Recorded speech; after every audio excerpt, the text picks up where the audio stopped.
الحمد لله حمدا كثيرا طيبا مباركا فيه كما يحب ربنا ويرضى.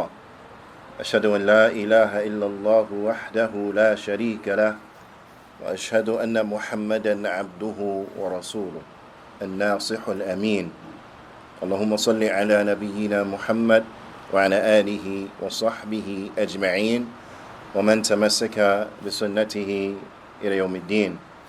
ثم أما بعد. Alhamdulillah ala ni'mat al-Islam wa sunnah. All praise and thanks belong to Allah for guiding us to Islam and for guiding us to the sunnah.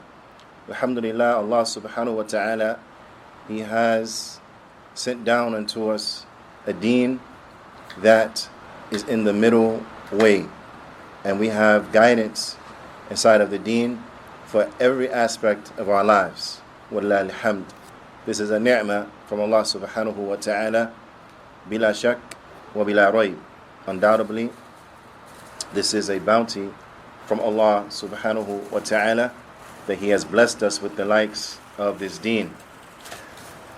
There was an incident in the time of the Prophet sallallahu alaihi wasallam, and this incident had taken place, so we have a little bit of background information. It had taken place before the ayat of hijab were revealed, so we can understand a little better what we see in this incident. And this is on the authority of Abu Juhayfa radiyallahu ta'ala anhu قال. He mentioned, he said, أخى رسول الله صلى الله عليه وسلم بين سلمان وأبي الدرداء. That the Prophet sallallahu alaihi wasallam, he made as brothers, because we know when the Muslims made the hijrah from Mecca to Al-Madinah, when they arrived at Al-Madinah, the Muslims in Medina, the Ansar, the Prophet sallallahu alaihi wasallam, he would take one of the Muhajir and one of the Ansar and put them together as brothers, so that one may look out for the other one may help the other one get on their feet, so on and so forth. So the Prophet ﷺ, he had done this amongst the Sahaba, and two who he put them together, they were Salman and Abi Darda. فزار Salman Aba Darda. So one day Salman radiyallahu ta'ala anhu, he visited Abu Darda radiyallahu ta'ala anhu. فَرَأَى الدرداء, and he saw الدرداء. الدرداء, this is, who knows? She was the daughter, the sister, the grandmother, granddaughter, wife of Abu Darda. Which one? He was his wife. Now, so he saw Darda mutabadhila. He saw her, and she was mutabadhila, means that she was in like her house clothes, the house clothes in which she would do chores in and things like that. It's not pretty, it's not beautiful, the type of clothes that you put on to do work, right? Because she was tending to the affairs of the house, and due to some other things in the situation, these clothes were appropriate for her circumstance at that time, right? So when Salman saw her like this, and again, this was before what? Before the ayat of hijab. This is before the ayat of hijab. Now, so when he saw her like this was concerning to him, right? So he asked her, he said, "Ma sha'nuki mutabadhila?" He said, why are you like this? Why are you dressed in this manner? Qalat, she mentioned, and I want you to reflect on her answer, because inshallah ta'ala we'll come back to this point when we look at some of the benefits we gain from this narration. But I want you to reflect on her answer, which shows that she was extremely intelligent woman, radiyallahu ta'ala anha. She mentioned, qalat, she said, إن أخاك أبا درداء ليس له حاجة في الدنيا. She said, your brother Abu Darda, he has no need for anything inside the dunya. Right? He has no need for anything inside the dunya. Meaning in this worldly life. قال, he goes on to narrate, he said, فَلَمَّا جَاءَ أَبُو دَرْدَاء. He said, so once Abu Darda returned home, قَرَّبَ إِلَيْهِ طَعَامًا, because food was prepared for Salman, because he was the guest, right?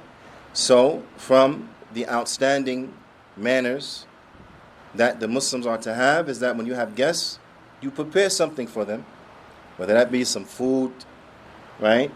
Or whether it be a very good snack, like some finger sandwiches and some tea and some cookies, some biscuits, something like this.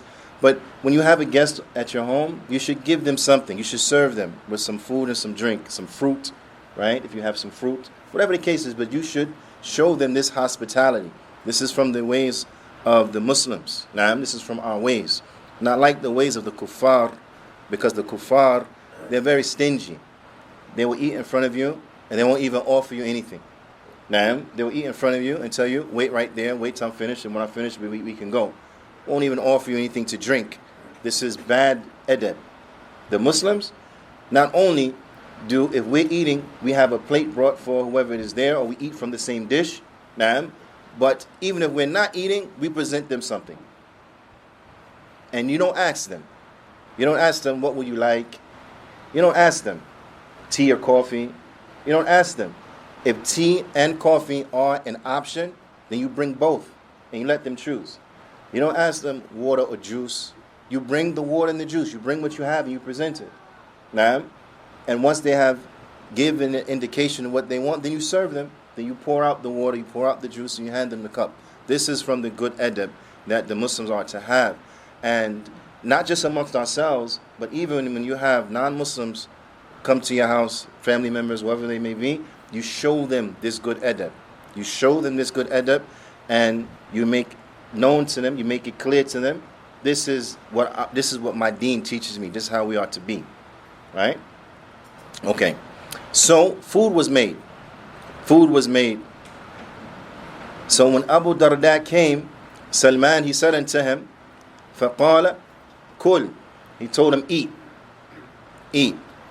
Now, so Abu Darda, he mentioned, he said, فَإِنِّي صَائِمٌ. He said, I'm fasting. I'm fasting. Now I want you to keep one thing in mind. He saw Darda in a state. Right? And that state was what? Who remembers? She was in the house clothes. She was looking like she was doing some work around the house, right? And he asked her, he was concerned about this state. And then she told him what she told him. Your brother has no need for the dunya. Right? I want you to reflect on that. Because most people, if you went to your brother's house and you saw your sister-in-law, right? And she was in a state like this, and she told you something about your brother, as soon as your brother came home, what would you do? You have some words for him, right? Akhi, let me talk to you. What's going on? Your wife told me X, Y, and Z, right? But I want you to look at the situation. Up until now, Salman, he didn't say anything. He didn't say anything to him. But he told him, he heard what she said, he saw what he saw, he heard what she said. But he didn't mention anything to his brother. Now he put the food, he said, come eat with me. He said, I'm fasting. So listen to what he told him. He said, مَا أَنَا بِآكِلٍ حَتَّى تَأْكُلْ. He said, I'm not going to eat until you eat. I'm not going to eat until you eat. قال فأكل. So then Abu Darda, he ate. He ate. Now seeing the situation and seeing the concern of Salman for his brother and for his sister as well, he stayed the night. He stayed over the night. He said, I'm going to spend the night. He actually spent the night. They allowed him to spend the night. Okay? So he stayed the night. فَلَمَّا كَانَ اللَّيْلِ. So when it was in the nighttime, mind you now, he's staying over. When it was the nighttime, and mind you, he didn't say anything. Let me to this time. After the meal, all the way into the night, right? Everyone retired to for rest, for sleep. He still didn't say anything. So when it came to the night, this was in the first part of the night, Abu Darda, ذهب Abu Darda ليقوم. He got up to pray some tahajjud prayer. فقال له سلمان. So Salman said to him, Nam. Told him, go back to sleep. Not yet, go back to sleep. So فنام. So he went back to sleep. ثم ذهب يقوم. Then a little bit later he tried to get up. فقال له. So Salman, he said to him again, Nam. Go back to sleep. فنام. So he went back to sleep. فلما كان عند الصبح. So when it was close to subh, which is an indication what? When it was the last third of the night. During the last third of the night. So he slept 2/3 of the night, the last third of the night. At this time, فقال له سلمان. Then Salman said to him, قُمِ الآن. Told him, get up now. Now it's time to get up to pray. Get up now. فقام. So they both got up. فصليا. And they both prayed. Now, after all of this, now after seeing him trying to get up all hours of the night to pray, after seeing that he was fasting, he wasn't eating, after hearing what he had heard from Darda, after seeing her in the state that he saw her in, because there's a lot to that. There's a lot to that, right? After seeing her in the state that he saw her in, now at this time, he has some words of advice for him. Now at this time. So he told him, after they prayed, he told him, فَقَالْ إِنَّ لِنَفْسِكَ عَلَيْكَ حَقًّا. He said, verily, your body has a right over you. Your body has a right over you. Right? Now, reflecting over this, because this is a short reminder, so I don't want to be too long and drawn out. But let's reflect and extract some benefits. He said, verily, your body has a right over you. What two instances in this situation do we see, or can we extract the body having a right? In which two occasions? The one when first when he attempted to get up for tahajjud. Now, the two occasions when he tried to get up for tahajjud, right? So the advice from Salman was what? No, get some sleep. Get some rest. And then the last third we'll pray. So no, get some rest. Sleep most of the night. And in the last third of the night, then we can pray. Right? So that's one indication. Because the body has a right. What's another indication? Looking at his wife, it showed neglect. Not necessarily neglect in that sense, but we'll come back to that one, because that actually shows something else. But when's another situation where he told me your body has rights on you? He was fasting. Now, the fact that he was fasting, because we understand from this, right, that he used to fast a lot, right? So he's letting him know, listen, your body has a right on you. So yes, you fast, and the best fast is to do what? You fast one day, then the next day what do? You break your fast. Then you fast the day after that, then you break your fast. So you mix between fasting and eating, because your body has a right. Because your body has a right on you. Okay. Then he said, وَلِرَبِّكَ عَلَيْكَ حَقًّا. And your Lord has a right on you. Where's this illustrated?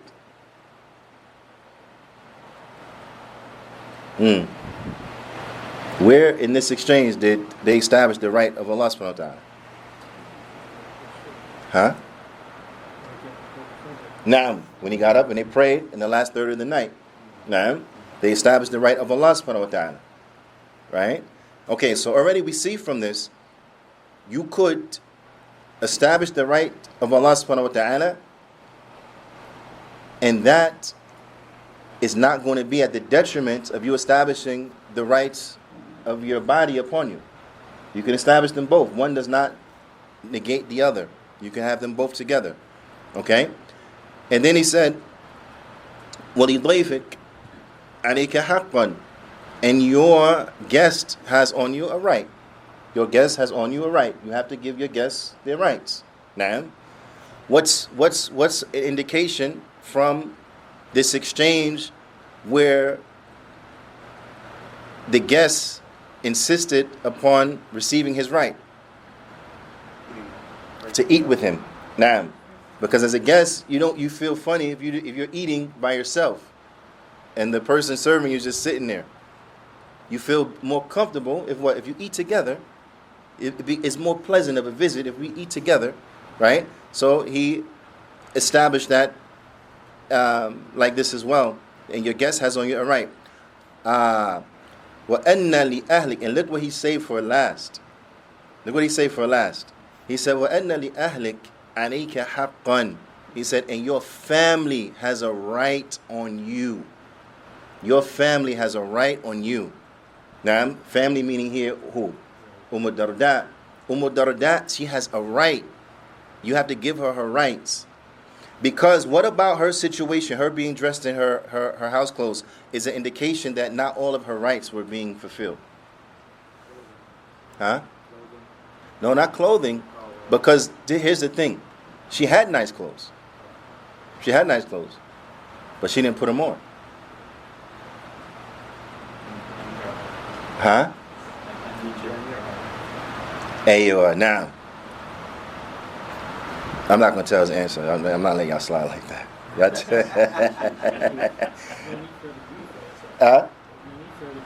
There was no need for her to beautify herself because in her answer, remember her answer was very wise. She said, your brother has no need for anything in this world. Meaning what? Her included. He has no desire for anything in this world. He's not interested. So this was her very shy way, because one of the takeaways of this is the extreme shyness that she had. Now, extreme shyness. And it also shows her intelligence. She was very intelligent. She said, your brother has no need for anything in this world. So yeah, I can put on these house clothes and it's fine. There's no need to get dressed up. Right? So that's an indication that he is not fulfilling her marital rights. Except on occasion, of course. It wasn't, right? But your family has on you a right. So then, Salman, he told him, he said, فَأَعْطِي كُلَّ ذِي حَقٍّ حَقَّهُ. So give everyone who has a right their rights. You have to give everyone their rights.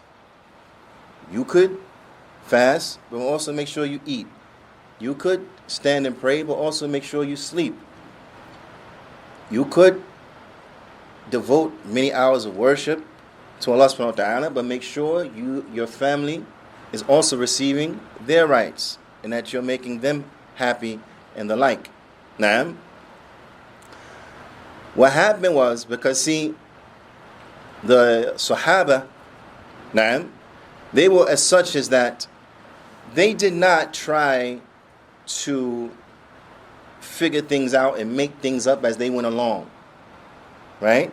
They lived their lives according to the guidance in which they had learned from the Prophet ﷺ, the guidance in the Quran. But with the Prophet ﷺ in their midst, they just didn't say, well, no, I read the ayah, that's it. Oh, no, I heard what the Prophet ﷺ said the other time, that's it. Not like us, right? Us, Allah musta'an. But they did what? They went back and double-checked with the Prophet ﷺ. فأتيا النبي صلى الله عليه وسلم. So they both went to the Prophet صلى الله عليه وسلم فذكر ذلك, and they mentioned to him what had taken place and what was said. نعم. فقال النبي صلى الله عليه وسلم صدق سلمان. The Prophet صلى الله عليه وسلم, he said, Salman spoke the truth. What he told you was 100% correct. نعم. You have to give everyone who has a right their rights. نعم. That Salman, he was correct in what had transpired. This hadith has come in Al-Bukhari and in other places. Hadith is authentic. There are tremendous amounts of takeaways that we gain from this hadith, some of which we have already mentioned. But from them, the ulama, they mention, is a dalil على أن الإنسان لا ينبغي له أن يكفل نفسه بالصيام والقيام وإنما يصلي ويقوم. It shows us that an individual does not have to burden themselves and make it difficult on themselves with fasting and with standing, but rather they fast, or to pray, and to stand up and to pray, and then to sleep. Now, they fast, and then days they break their fast.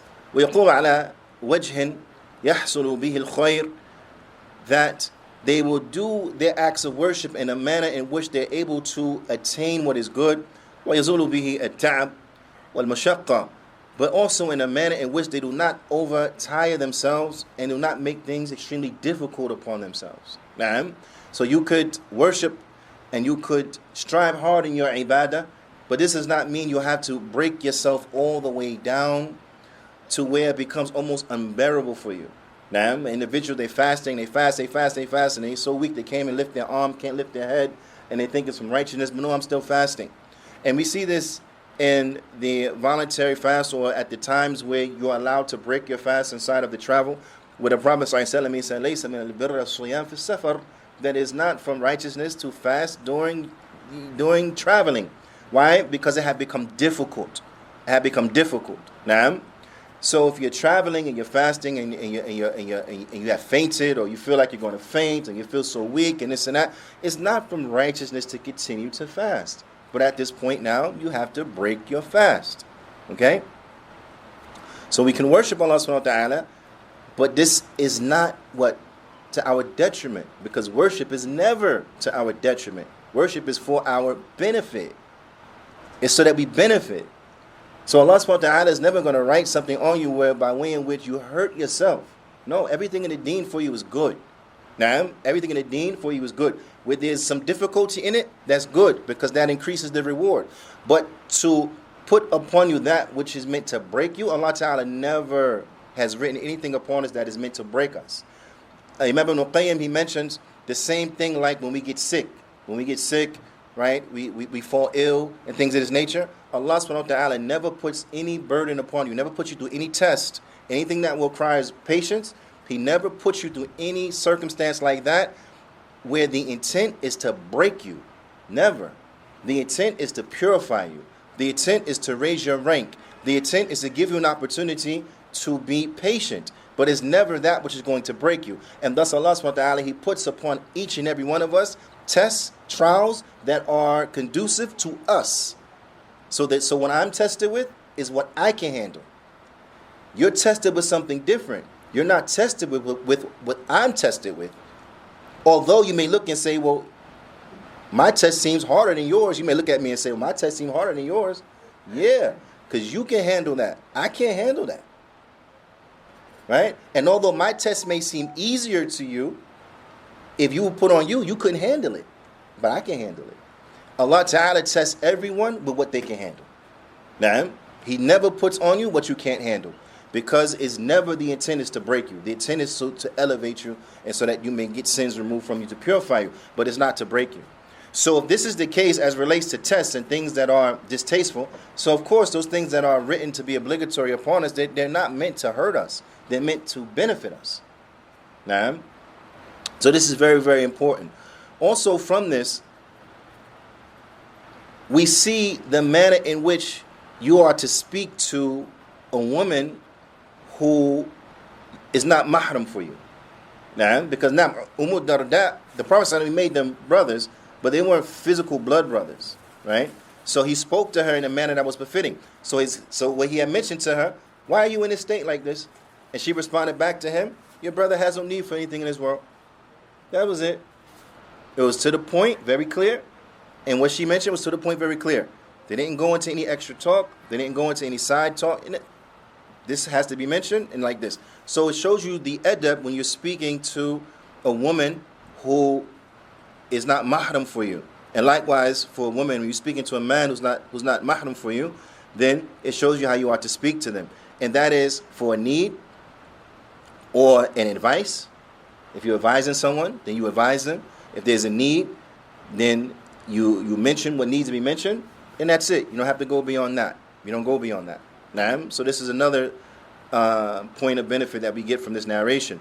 Also in this, we see the superiority of praying in the last third of the night. Praying at the last third of the night. This is the best time to pray. Now, also we see in this the permissibility of breaking a voluntary fast. And this was a fast and it's a tatawwu'. So, Siyam tatawwu' basically is a fast for no reason outside is I'm going to fast to draw near to Allah Ta'ala. But there's no reason for the fast outside of that. So this is what's called tatawwu'. So you can break you're fasting tatawu'an lihaja aw limaslaha.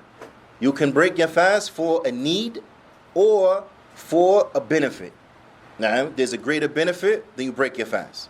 Now, like in this case, you had a guest, you were anticipating this guest to come, you want to extend to them good hospitality, so you break your fast and you eat with them to make their stay, to make their visit even more beautiful.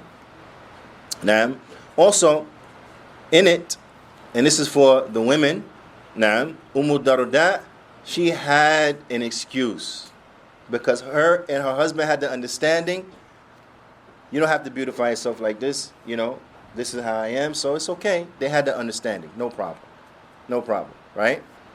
However, I'm saying no problem in the sense that they had the understanding. However, was this the optimal way? No. The optimal way was that everyone should beautify themselves for everyone so that everyone may enjoy everyone else's company in a manner that is halal between husband and wife, right? That's how it has to be, okay? But in this, we see the obligation, or the legislation, rather, I should say, the legislation for the woman to beautify herself for her husband. Now, that the woman should beautify herself for her husband. And this, especially in this society, the people that we live around, these non-Muslims, at times when Muslims minorities live in a Kafir society, with a Kafir majority, they begin to pick up some of the habits of the majority in the society. So they become influenced by them. Now, and one thing that is well known, that has unfortunately crept into the houses of the Muslims, is that the woman will look her worst in the house, looks her best when she goes outside. In the house, looks her worst, right? They have sweatpants on. They don't make themselves up. Allah, they might even wash their face and brush their teeth. Allahu alam. Right? But they walk around the house and they look a mess. Have bonnet on their head or the shower cap or whatever, right? Looking crazy. But now it's time to go out. They get dressed proper. They put on nice clothes. They make sure the shoes matching and everything. Hair's done. They may have sister come put henna, everything. To go what? To go to a walima? Subhanallah. But then you walk around your house the whole time looking horrible for your husband. Then you go around the sisters, you got henna, you got, mashallah, everything, right? Allah musta'an. Anyway, this is how they act. But unfortunately, we've seen this creep into our homes.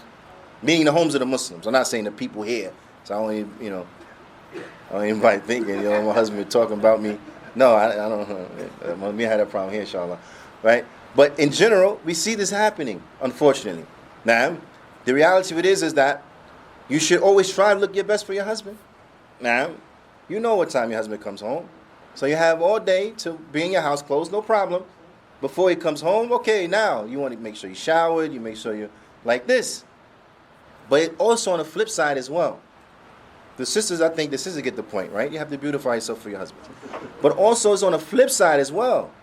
It's on the flip side as well. Because it's not going to be right, for your wife to beautify herself for you, then now you come home and you still looking a mess.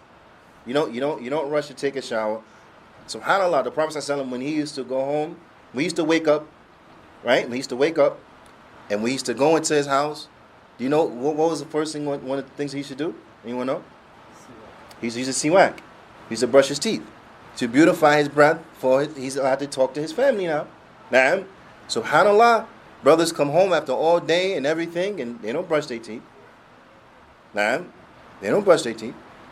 They approach their wife coming straight off of, from the office, straight from the mechanic shop, straight from whatever, straight in from work, and they just talking with their wife. Hands dirty, dirt under your nails. Yeah, subhanallah.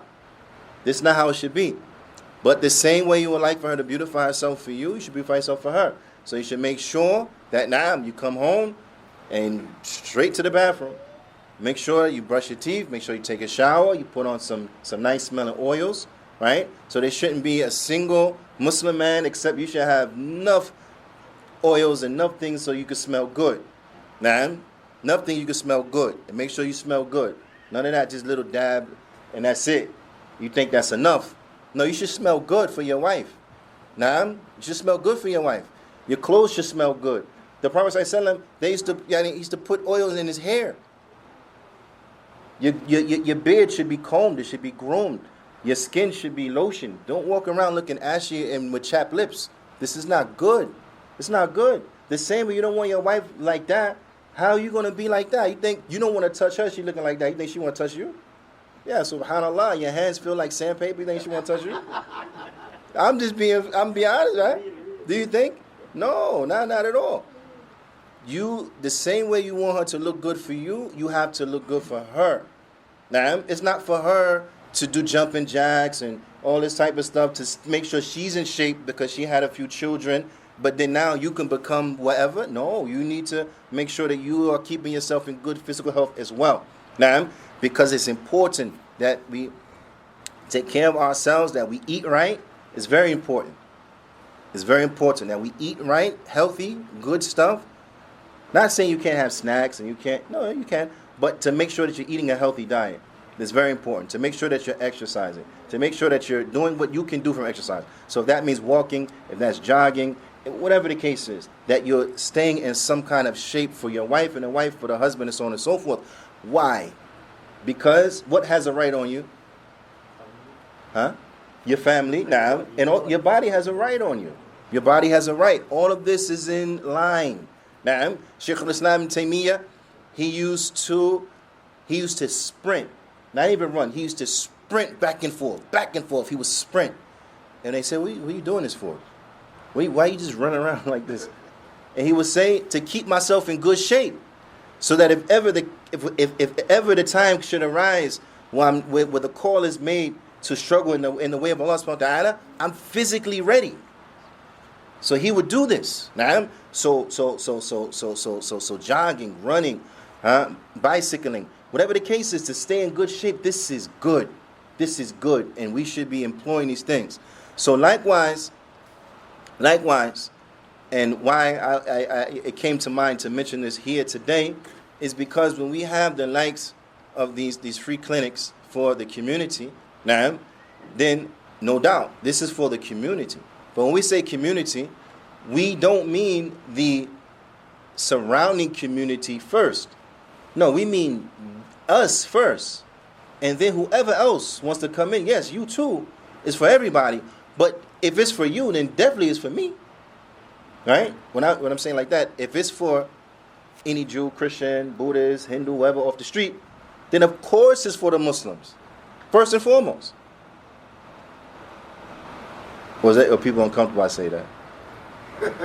I'm sorry, but I believe we take care of us first. Then we take care of other people. But I'm not going to take care of somebody else and my brothers is not being taken care of. It don't work like that with me. No. We're going to take care of everybody. But my brother's definitely making sure he's going to get taken care of. My sister definitely should make sure she gets taken care of. Before Miss Annabelle Smith gets taken care of, then of course Miss Fatima, she's going to be taken care of first. And like this. So anyway, we got to take care of ourselves. We have to take care of ourselves, brothers.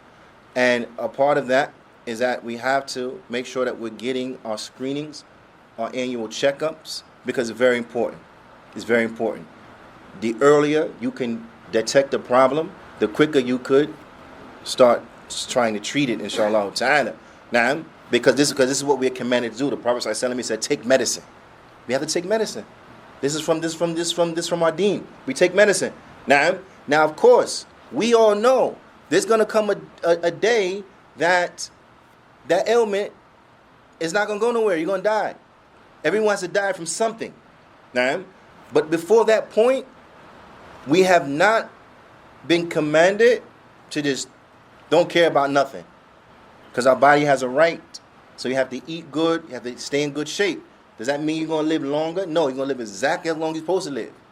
Not a second more, not a second less. But we have to give the right. We have to take care of that which Allah Ta'ala has given us and treat it in a good manner. Because this is from the way, in the manner in which we show appreciation. Now, for the gifts in which Allah Ta'ala has given us, that we strive to take care of them. Now, no matter how much you stay in shape, your knee's going to hurt, your back is going to hurt. The older you get, the stuff is going to start to, because that's how it works. That's life. But that's good, because I'm going to tell you something. It's much better to live to see the pains of an old man than it is to die young. You understand that? It's much better to live to see the pains of an old man than it is to die young. Because the longer you live, the more you can supplicate to Allah Ta'ala. The more you can say, Subhanallah, walhamdulillah, la ilaha illallah, wallahu akbar. You understand? The more Quran you can read, the more you live. So it's good. The fact that you have lived to the point that your back hurt, you live to the point that your eyes are going, that's good. Because that means you live for a long time. So make sure you fill your life with khair. Nah? Make sure you fill your life with khair. But take care of yourself, take care of yourself, take care of yourself. It's very important because your body has a right on you. Your Lord has a right on you. Your guest has a right on you. Your family has a right on you. And you have to do what? You tell me. Huh? Fulfill the rights, but what? Give everyone who has a right their right. So that's to do what? You have to give everyone who has a right their right. So what is it you tell me? Give everyone who has a right their right. Well, what's up, babe? Y'all be freezing on me. So what is it again? To do what? That's it. That's it. So inshallah ta'ala نكتفي بهذا القدر وصلى الله وسلم على نبينا محمد وعلى آله وصحبه أجمعين وجزاكم الله خيرا.